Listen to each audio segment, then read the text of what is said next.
Hi guys, நான் தான் உங்கள் பிரியா. இன்றைக்கி ஒரு சொதப்பல் வீடியோ பார்க்கலாமா?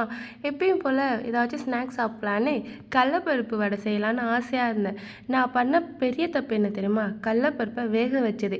ஏன்னா சீக்கிரம் ஏதாச்சும் செஞ்சு சாப்பிட்றலாம், ரொம்ப பசியாக இருந்துச்சா, வேகப்பட்டால் கொஞ்சம் சீக்கிரம் இருக்குன்னு சொல்லிட்டு இப்போயே தெரியுதா எனக்கு எந்த அளவுக்கு சமைக்க தெரியும்னு வேக போட்டுட்டேன். அதுக்கப்புறம் தான் நான் பண்ண மிகப்பெரிய தப்பு என்னென்னா வேக போட்டது. சரின்னு சொல்லிட்டு அதுக்கான இன்க்ரீடியன்ட்ஸ்லாம் எல்லாமே போட்டுட்டு கடல வடை செய்யலான்னு அந்த மாதிரி உருண்டெல்லாம் போட்டு உள்ளே வச்சுட்டேன். உள்ளே வச்சோடனே தான் தெரியுது, அந்த வேக அந்த கடலப்பருப்பெல்லாம் பிரிஞ்சு உடையாந்துச்சு. அப்பயே நினச்சிட்டேன் அவ்வளோதான் போச்சுன்னு சொல்லிட்டு மனசே உடஞ்சிருச்சுங்க. சரி அந்த சரி ஓகே கீழே போடக்கூடாதுன்னு சொல்லிட்டு அந்த ஒரு நல்ல மனசுக்காக அதை என்னென்னு திரும்ப செஞ்சேன். ஃபஸ்ட்டு அடை செஞ்சு வச்சேன் தோசைக்கல்ல. அது என்னென்னா ஒட்டிச்சு, தோசை வராமல் போச்சு.